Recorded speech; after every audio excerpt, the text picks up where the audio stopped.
Welcome back to the GP Productions podcast.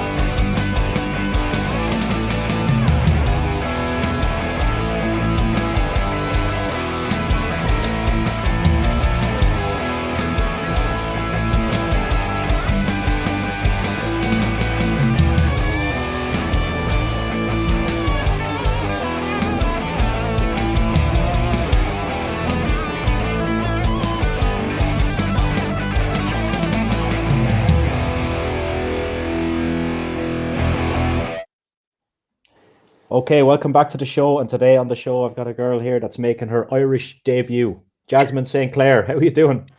Top of the day to you, or top of the evening. Top of the it's evening here now. It's just gone 10 past 10 nearly here now. So You're so lucky. I love Europe. Like I love going to Cork, Ireland. It was so much fun, and it's so pretty. It's like being have in a storybook. have you been over here? Yeah. Yeah, I lived in London for a bit, and then I still have family there, and I was in Cork for some wrestling thing.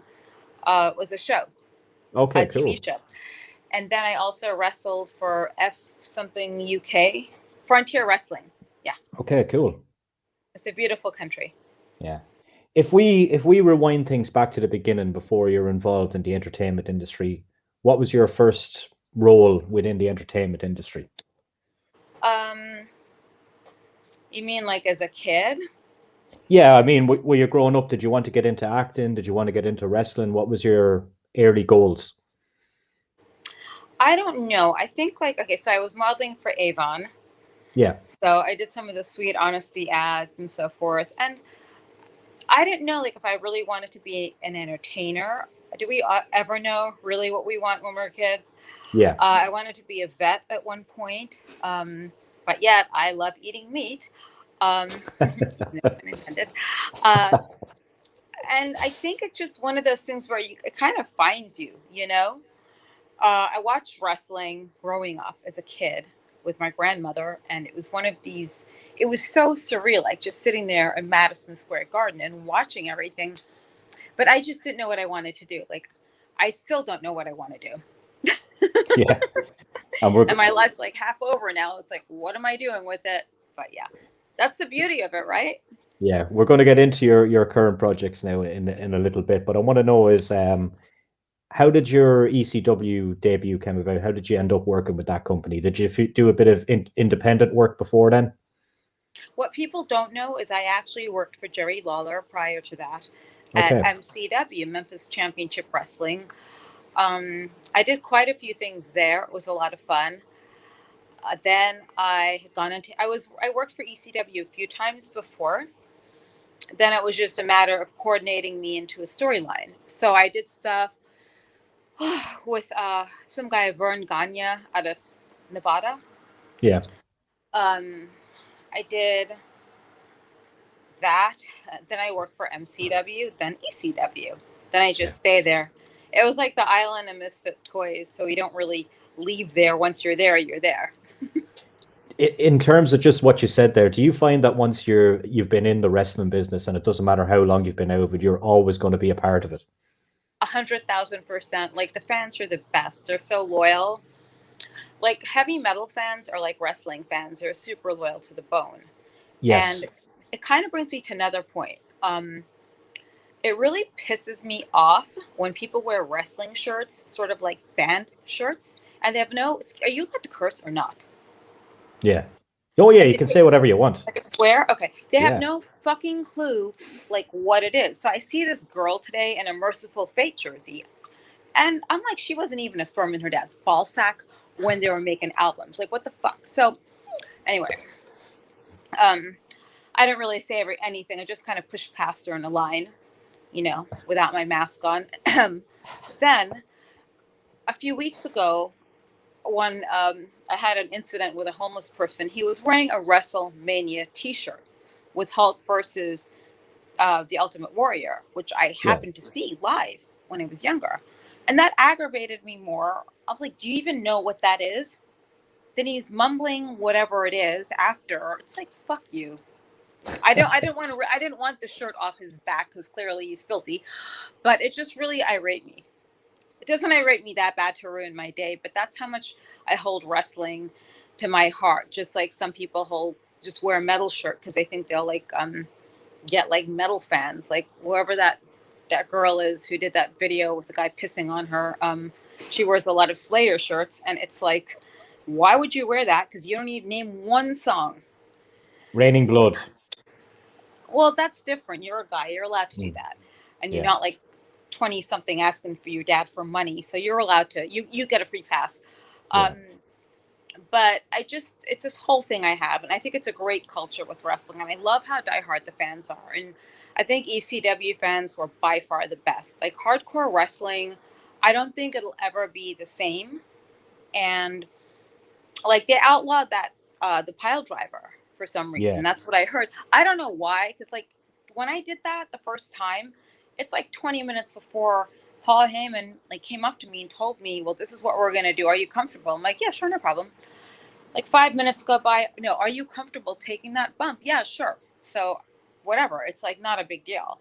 But I get it because people's legs are slippery, they're sweaty, and between all the adrenaline when you're there and the lights, you just don't know what's going to happen.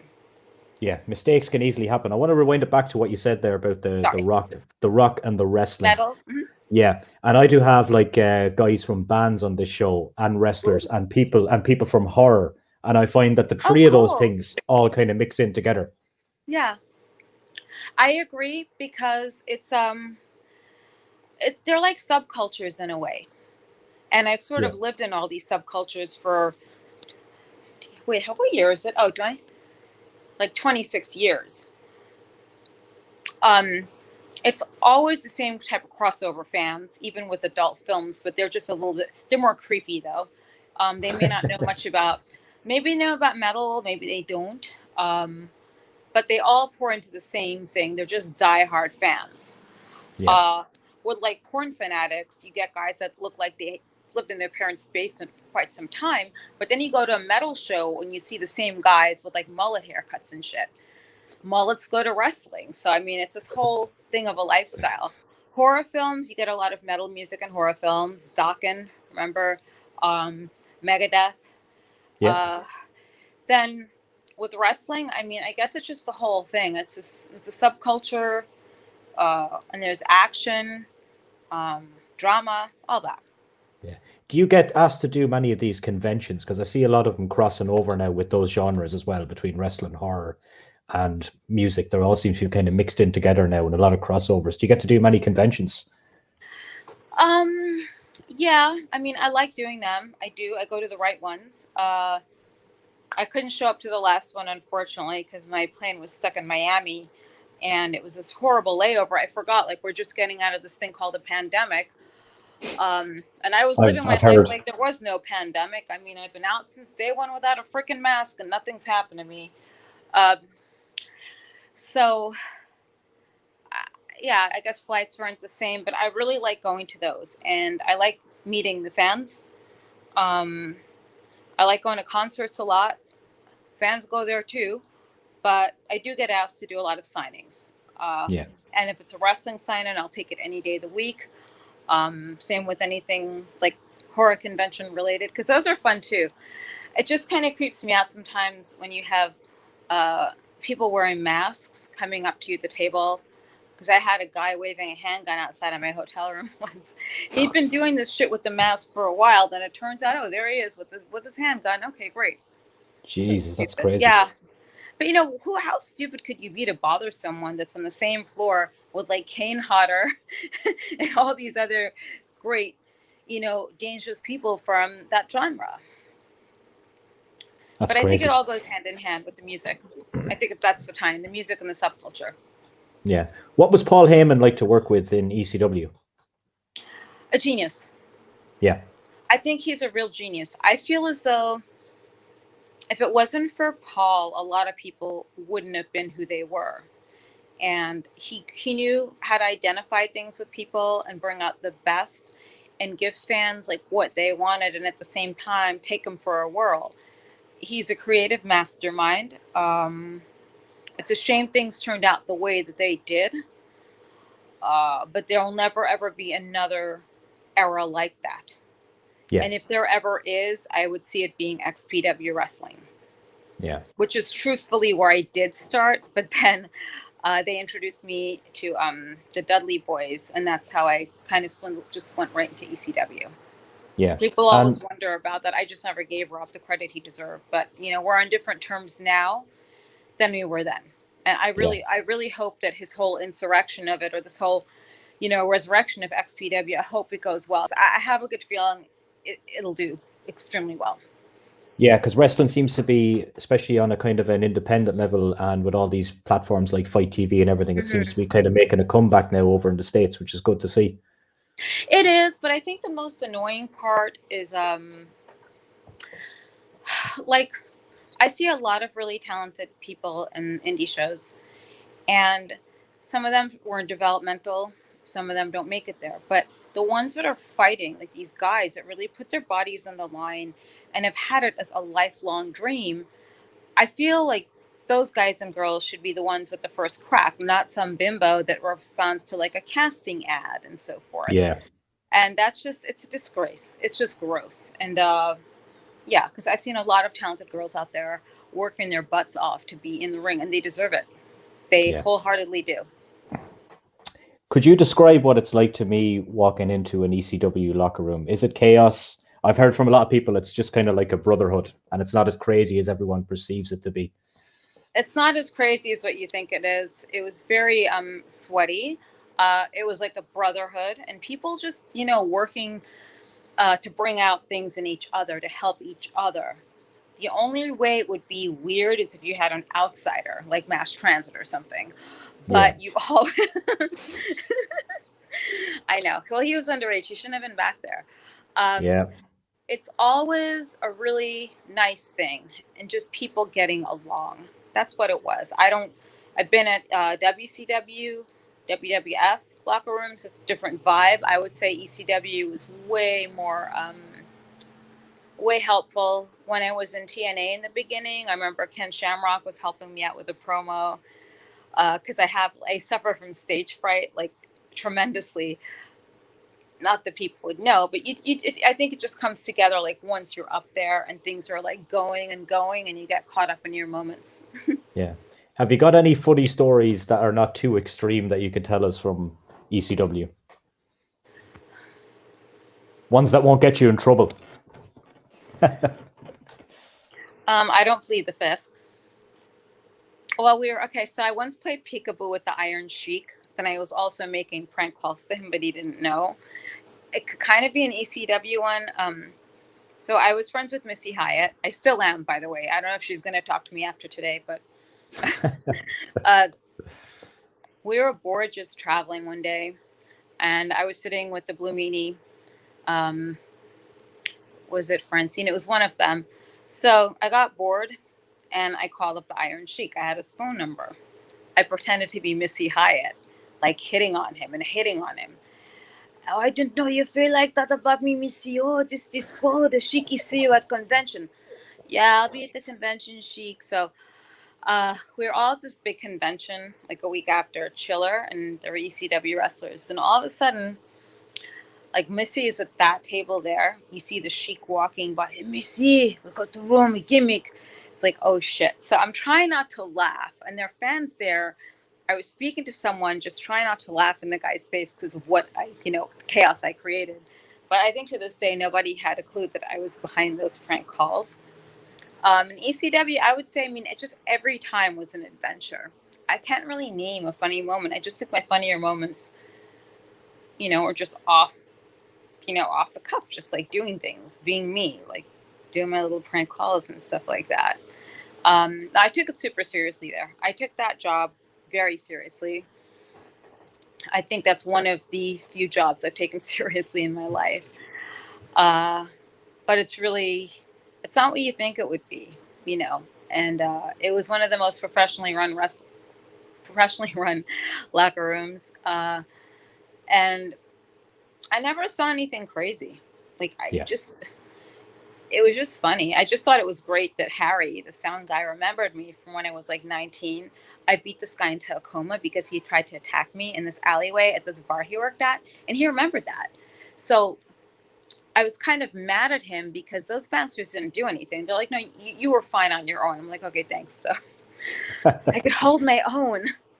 That's the wrestling training for you. Exactly, right? Oh, I was Yeah. 19 when that was going on. It was long before wrestling, but it was Yeah. fun. I just miss it. I miss those things. And, I feel as though ECW did not breed the braid of prima donnas that you see out there. Yeah. And they bred a lot of gratuity. They bred gratefulness. They bred people who are just grateful to be in those moments and were happy to have their fans. Do you think the business is soft these days? Soft? Yeah. That's an understatement. Yeah. It's as soft as a Pillsbury Doughboy's belly. It's just like, whook, very soft. Yeah. I haven't really, I have friends that are in the business still. Like, I'm happy, like beyond happy for Thea. I don't know what name she uses, but I knew her as Thea Trinidad, Rosita, but I'm very happy for her. She totally deserved that and earned it to be where she is. I feel as though there's a lot of bullshit, like there's a lot of fuckery going on. So I don't know if you follow UFC. Yeah, a little bit, not too into it now, but our guy Conor McGregor is a big star over here. I love him. He's like my favorite. I liked him Yeah. because he cursed off Machine Gun Kelly. Oh yeah. I was like, good, he's right. He doesn't fight bitches, and I can't stand Machine Gun Kelly. I'd love to like rip that nose off of him. He's just so annoying. So it's gone super. I think it's not what it was before, but now you have UFC, and I feel as though, okay, I'm all about equality with things, but if you're like a male transgendering into a woman, you still have bone structure, muscle mass, testosterone, even if you lower it down, that is higher than that of a female. And what happened to that French girl was just atrocious. Like, he cracked her freaking skull. The guy was in the military before. Did he have some kind of hatred towards women? And I just didn't. Of course, you have to agree to do that and to fight that person. But I just don't feel as though. I think it's too progressive. Yeah, it's I'm a very very gray old area. school with things. I'm very old school. Uh, it's like hypocrisy in a way, because then you get these younger girls that want feminism and to do their own thing, own way, and all that stuff. But yet, if they get taken out by a guy, they want him to pay for it. So my friend went out on a date with a girl who's going on about equal this, equal that. The check came to the table.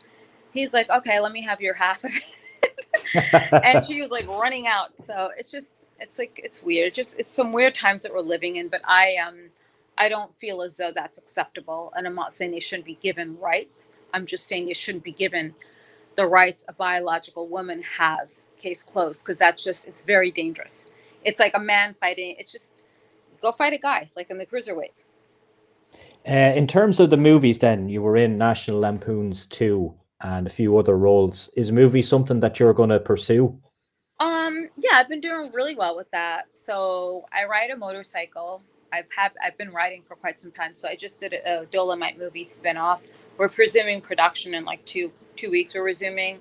I worked on different TV shows here and there. So I still, hold on, a motorcycle going by. I wonder what he looked like. Anyway, absolutely. So it's something I'm going to keep doing. I've done a lot of voiceover work. I'm in like my last year of Meisner classes. I took Strasbourg. So theatrically, I'm trained. I worked on a few HBO shows like The Deuce and some other ones. And I produced a web series. So I'm going to keep going with it. Where it ends up, I don't know, and I don't care. I just keep going and going. I don't think I could really do anything else at my age, and I don't want to. I have like no desire to. And it's like, yeah, I like entertainment. That's what I like. And I'd like to do more stuff. I'd eventually like to work in Europe. So I was taking a dialect class. I want to work on something like Midsummer Murders or Broadchurch, The Night Manager. Like, I've studied all of those shows. So in dialect classes, we have to bring in like pieces from shows to go through. So the British dialect, the RP, and everything. So it's like a whole other world. But I'd like to work in Europe one day. That's my goal. Yeah, there's a lot of opportunity in TV and movie and a What lot is of his name? different avenues. There's a lot of Danny Tennant. opportunities. Tennant? Is this Tennant? Gary Danny Tennant? Danny Tennant. I don't know. Tennant. I have to think of it. I think it's Danny Tennant, but he's very talented. He was in Broadchurch. Then he was in Criminal UK. So I watch all those. I just feel that it's a better breed of actors. And I love Harlan Coben books. All of his things have been shot in Europe, like Safe. And I really admired seeing Michael C. Hall from Dexter do a British accent for that miniseries. He was really Yeah, good. So I like how he's reinvented himself. But I love, my next goal is to work in Europe. very good. Let's talk about the podcast. How did the idea come about? So you're asking all the right questions. I know, Um, and look, here we go. Crazy let's Train. go. Oh yeah, that's me. Well, you basically summed up part of it before when you asked me, did I know what I want to do? So someone once told me that, it's a Jasmin crazy train. It just wakes up and you don't know where it ends up, which is true. You really don't. Um, and a few years ago, so I started this one woman show called A Weird Kind of Fame. How this ties into appearances is I don't do as many appearances as I'd like to, and I'm probably not going to, because the one woman show is to be performed here, there, like a month, like one day here, maybe in another venue the next month. But the podcast was created a couple of years ago under the name A Weird Kind of Fame, but it's become the Krazy Train because I go off. Yeah, And there are so many stories that will never make it to the stage. So we use it in the podcast. It was created a few years ago. My ex wanted to help me with it. He never did anything. And anyone that knows me knows that I just like to get up and do stuff. Slightly thinking, but not always. And my manager, like the beginning of this year, I was just ready to give up on it. I'm like, what the fuck? Like, how am I going to do this? Like, I don't know how to get this shit going. Like, what do I do? Do I put it on Podbean? How do I do this? So along rolls the springtime. And, we met this guy in New York who'd be perfect, and he has a great idea for your podcast. Then it comes to light in the summertime, then it finally became a reality. So it's all my stories from the 90s shock culture era that people talk about but have not lived. And it's this era before the internet existed, which is a beautiful era, by the way. I have guests on there. And then sometimes it's just me and my co-host, Greg. And it's a really great energy. So we record like once or twice a week. I had Terrence on there last week from Suffocation. We'll probably air his interview in 2 weeks. Then I'm just speaking to other people here and there. But I only bring on interesting people that I yeah, like. And I think people would be intrigued by them. And so it's like metal, which is part of my career. I'll get wrestlers. Maybe if I'm lucky enough, Lorena Bobbitt, because I love Lorena Bobbitt. She's like my idol. And people like that. Of course, I'd like to have Henry Rollins on my show one day because he's super smart and interesting. yeah. So it's a lot of the stories from the 90s and to present, and a lot of things people probably don't know about me. So far, we're just it'll be the third episode this Friday. It drops every Friday on like Apple Podcasts, Spotify. There's stories about Lemmy on there. The whole Kid Rock incident, Gene Simmons, like everything. And, I can't say that it's scandalous because I am a scandal. It's like, it's true. I am a scandal. There are wrestling stories on there that people don't expect to hear. And I feel as though, let's see. Yeah, there's everything from porn to wrestling to heavy metal to just everyday things. I feel as though it's an era that people don't really talk about that much. You see TV shows. So Vice came out with Dark Side of This, Dark Side Yeah. of the Ring, Dark Side of the 90s. Why is it so dark? It wasn't dark. It was awesome. You just say that to draw an audience in, but I don't appreciate that term being used with any of it. And that's Yeah. just a bunch of hipsters anyway, doing shit, which is what they do best. And, I could say honestly, I was a historian of 90s shock culture, and definitely the voice of that because I lived it and I was, creating that with my controversial things, which I thought would make it super hard to transition into wrestling. So, the wrestling stories there, my whole thing with ECW, but yeah, I think I just went off again.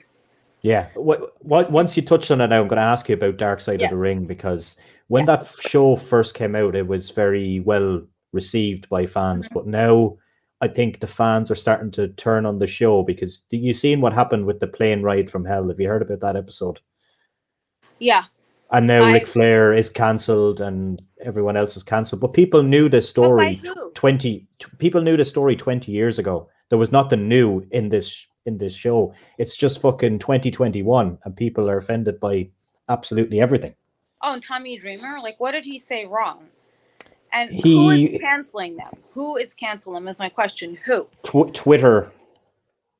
Oh, bots, you mean? Like little keyboard warriors who should have their knuckles smashed to the ground? What did Tommy say? I don't even, I heard bits and pieces of it, but I didn't think it was offensive. Tommy said that he pretty much defended Ric Flair. But the girl said that Ric Flair basically assaulted her. Okay, right. Sexually. And then Tommy Dreamer kind of defended it. I think he just kind of got his words fucked up, I don't think so. I think maybe, I don't know what he's trying to say, but here's my thing with that whole situation and things like that. And I'm not saying I defend people that assault others, but why do you wait so long to come out? And B, so many times it's like buyer's remorse, if you know what I mean. Yeah. So something could look good one night or one day. Then you fast forward, then it's not so good. Or you see people getting on this freaking bandwagon and it's not as bad as what you think. I feel like, so that TV show Cocaine Cowboys, it's one with the episode called Los Muchachos. It's a Sal Magutta. Their key witness in that trial was watching so many things on TV and in the news that her testimony was based upon that, which is the exact reason it got kicked out of court. So I think you know where I'm going with this. I just feel half the time it's just bullshit. I was questioned by someone regarding someone I know, my friend Ron, and I just feel people are in different wavelengths these days. And these young kids that are putting it out there, if fans are turning on it, they should indeed, because everyone knew the Ric Flair story, just like they knew all these other stories. So what's so different now? And is this why they've softened up wrestling? Because people's asses hurt about what's going on in the ring? Yeah. It's stupid. This was around long before these assholes were even born. WWE took Ric Flair out of the entrance package at the start of Raw. He was in it for a second doing the woo, and then the week after Dark Side of the Ring came out, he was replaced by somebody else in it. Yeah, I don't know. I think it's stupid, and it's just this whole cancel culture is a joke. I feel like it's there when people are scared of something, or they don't have a valid argument back. Yeah, we could talk about this forever, but we're kind of running out of time here. But before we go, I'll sit here and talk about it for the next 20 minutes. But I just, it's this whole thing, and with that said, this might make me sound like a complete monster, but I'm going to say it. Yeah, what Harvey Weinstein did was pretty gross, but these girls knew what the fuck they were doing. It's called climbing a ladder, and they knew. So now this is why you come out with it years later, because you have regret about it or you didn't get whatever role. They knew what they were doing. You don't go into a man's hotel room when he's in a robe for a meeting. So, yeah. Anywho. Yeah, we really kind of went off track there a little bit. It's a Krazy Train. But yeah, Krazy Train. Speaking of which, yes, the Krazy Train is all the stories that will never make it to the stage, or maybe, I would never, it's got everything in it. And you have all the crazy stories, the normal stories, and, my time in Norway when I lived there, what brought me there and everything like that. And there are wrestling stories in there. They're just not the crazy ones. You got the one that I don't really tell people, that I was pranking the Sheik. I just hope he doesn't find out. I don't think he watches the show. He'd say, fuck the GP podcast. That's what he'd say. Fuck GP podcast. Fuck Ireland. But it's definitely a fun thing, and it's weird how I describe it, but other people seem to like it, and it's like 30 to 40 minutes long, with any and everything, and with guests and just myself. So I look forward to taping the next episode, and it's every Friday. It drops, Krazy Train with a K, on Apple and Spotify, and hopefully I make it to the UK with my one-woman show. Yeah, we'll put all the links to the podcast in this video, and thanks a million for your time today, Jasmin. It's a pleasure. Thank you. And hold Thanks on. a lot. Thank you. I don't know how to shut this off.